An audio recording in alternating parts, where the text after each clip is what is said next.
علی رسول اللہ وعلی آلہ وصحبہ وموالہ۔ محترم بھائیوں اور بزرگوں، السلام علیکم ورحمۃ اللہ وبرکاتہ۔ آج سے ہم سورہ الانسان شروع کر رہے ہیں۔ اللہ رب العالمین فرماتا ہے: اعوذ باللہ من الشیطان الرجیم، بسم اللہ الرحمن الرحیم۔ هل اتى علی الانسان حین من الدہر لم یکن شیئا مذکورا۔ کیا انسان پر زمانے کا ایسا وقت گزرا ہے جب وہ کوئی ایسی چیز نہیں تھا جس کا کہیں ذکر ہو؟ یعنی ایک وقت ایسا گزرا ہے انسان پر کہ اس کا وجود تک نہیں تھا۔ حضرت آدم علیہ السلام کو دیکھیں، جو پہلے انسان ہیں۔ اللہ رب العالمین نے جب ان کا پتلا، ان کا مجسمہ بنایا تو 40 سال تک ان کا مجسمہ پڑا رہا۔ ایک دوسرے قول کے مطابق 120 سال تک ان کا مجسمہ پڑا رہا۔ اس کے بعد اللہ رب العالمین نے ان کے اندر روح ڈالی اور انسان کی شکل میں آئے۔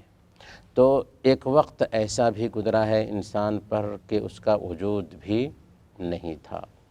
آگے اللہ فرماتا ہے: اِنَّا خَلَقْنَا الْإِنسَانَ مِن نُطْفَةٍ أَمْشَاجٍ نَبْتَلِيهِ فَجَعَلْنَاهُ سَمِيعًا بَصِيرًا۔ بے شک ہم نے انسان کو ملے جلے نطفہ سے پیدا کیا ہے تاکہ ہم اسے آزمائیں، پس ہم نے اسے خوب سننے والا اور اچھی طرح دیکھنے والا بنایا ہے۔ اللہ تعالیٰ نے مرد اور عورت دونوں کے ملے جلے نطفے سے انسان کی پیدائش فرمائی۔ کیوں پیدائش فرمائی؟ اللہ فرماتا ہے: نبتلیہ، تاکہ ہم اسے آزمائیں۔ انسان کو اس دنیا میں اس لیے بسایا تاکہ انسانوں کو آزمایا جائے۔ خلق الموت والحیات لیبلوکم ایکم احسن عملا۔ موت اور زندگی کو اس لیے پیدا کی تاکہ اللہ تعالیٰ آزمائے کہ انسانوں میں کون بہتر عمل کرنے والا ہے۔ تو یہ دنیا پوری کی پوری 60 سال، 70 سال، 80 سال، 100 سال پہ جو مشتمل ہے ہمارے لیے، یہ دراصل آزمائش کے لیے ہے۔ 60 سال، 70 سال اس دنیا میں ہم جیتے ہیں، ایگزام دینے کے لیے جیتے ہیں، اس کے بعد اصل زندگی شروع ہوگی۔ تو اللہ نے فرمایا کہ ہم نے انسان کو اس دنیا میں اس لیے پیدا کیا ہے تاکہ ہم اسے آزمائیں۔ فَجَعَلْنَاهُ سَمِيعًا بَصِيرًا، چنانچہ ہم نے اس کو سننے والا اور دیکھنے والا بنایا۔ ایک انسان اپنے کانوں سے سنتا ہے اور اپنی آنکھوں سے دیکھتا ہے اور صحیح اور غلط میں تمیز کر سکتا ہے۔ اِنَّا هَدَيْنَاهُ السَّبِيلَ إِمَّا شَاكِرًا وَإِمَّا كَفُورًا۔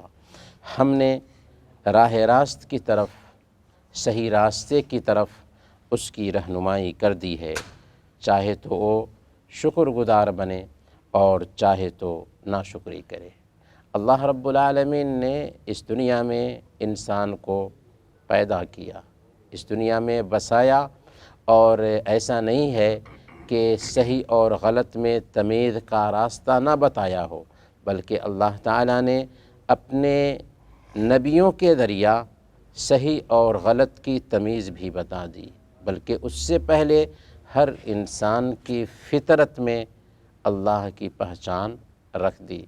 جب اللہ تعالیٰ نے حضرت آدم علیہ السلام کی ذریت کو، جو قیامت کے دن تک پیدا ہونے والی تھی، اپنے سامنے پھیلایا تھا تو ان سے یہ اقرار بھی کیا تھا: الست بربکم، کیا میں تیرا رب نہیں ہوں؟ سب نے اقرار کیا تھا۔ قالوا بلا، سب نے کہا تھا کہ ہاں اے رب، تو ہمارا رب ہے۔ تو سب سے پہلے انسان کی فطرت میں اللہ تعالیٰ نے اپنے وجود کی نشانی رکھ دی ہے، اللہ کی پہچان رکھ دی ہے۔ دوسرے نمبر پر اللہ تعالیٰ نے انسان کو سننے کی طاقت دی، سوچنے اور سمجھنے کی صلاحیت دی، دیکھنے کی صلاحیت دی، اور عقل جیسی نعمت دی۔ اس کے ذریعہ وہ صحیح اور غلط میں تمیز کر سکتا ہے۔ اور تیسرے نمبر پر اللہ تعالیٰ نے نبیوں کو بھیجا، نبیوں نے صحیح اور غلط جو ہو سکتا ہے اسے بھی بتا دیا۔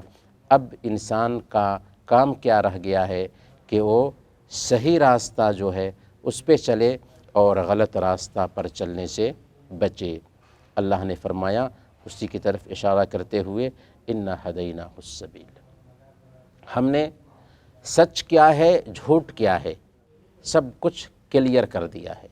فطرت میں اس کے اپنی پہچان رکھی، عقل اور شعور دیا، اور نبیوں کے ذریعہ بھی یہ باتیں کلیئر انداز میں بیان کر دیں۔ اب اس کو ہم مجبور نہیں کریں گے کہ وہ خیر کے راستے پر ہی چلے، اختیار ہے۔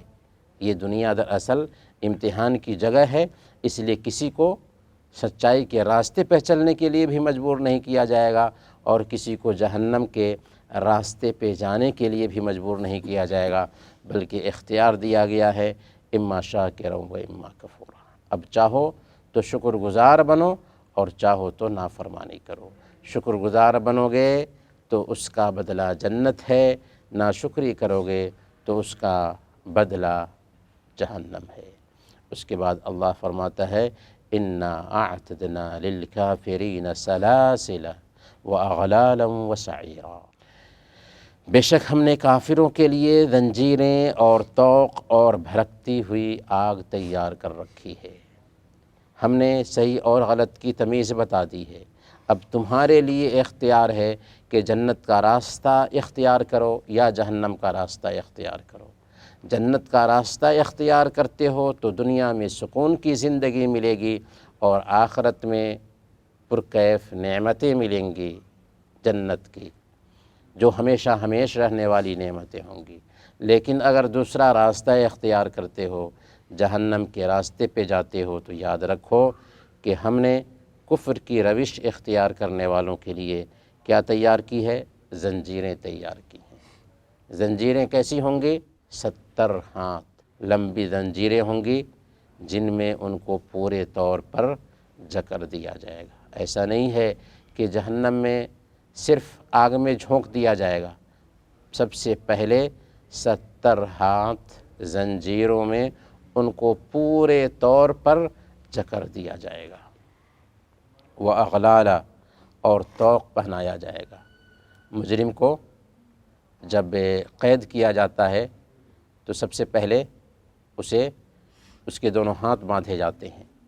تو طوق یہ ہے کہ جہنم میں ایک مجرم کو اس کے گلے اور ہاتھ میں طوق بھی پہنا دیے جائیں گے، کیونکہ وہ مجرم ہے اور یہ طوق کھلنے والا بھی نہیں ہے۔ اللہ تعالی ہم سب کو اپنی پناہ میں رکھے۔ وسعیرا، اور بھڑکتی ہوئی آگ بھی ہوگی۔ کون سی آگ؟ دنیا کی آگ بھی جلانے کے لیے کافی تھی، لیکن جہنم کی آگ جو ہے وَنَارُكُمْ جُزْءٌ مِّن 70 جُزْءً مِّن نَارِ جہنم، جہنم کی آگ دنیا کی آگ کے مقابلہ میں 70 گنا زیادہ ہے۔ تو کیا ہم دنیا کی آگ ہی برداشت نہیں کر سکتے، جہنم کی آگ کو برداشت کر سکتے ہیں؟ تو نہایت ہی سخت تکلیف ہونے والی ہے۔ جہنم میں زنجیر بھی ہے، جہنم میں طوق بھی ہے، اور جہنم میں بھڑکتی ہوئی آگ بھی ہے۔ اسے کس کے لیے تیار کیا گیا ہے؟ کفر کی روش اختیار کرنے والوں کے لیے تیار کیا گیا ہے۔ لہذا ہماری کوشش ہونی چاہیے کہ ہم شریعت کی تابعداری کریں، اللہ اور اس کے رسول کے طریقے کے مطابق زندگی گزاریں، کیونکہ یہی وہ طریقہ ہے جو دنیا میں سکون فراہم کرے گا اور مرنے کے بعد جنت نصیب فرمائے گا۔ اور اگر دوسرا طریقہ اختیار کیا تو بہت ہی ذلت کی زندگی بننے والی ہے، دنیا میں بھی اور آخرت میں بھی۔ اللہ تعالیٰ سے دعا ہے اللہ تعالیٰ ہم سب کو کتاب و سنت کے مطابق زندگی گزارنے کی توفیق عطا فرمائے۔ آمین۔ وصلی اللہ علی نبینا محمد وعلی آلہ وصحبہ اجمعین۔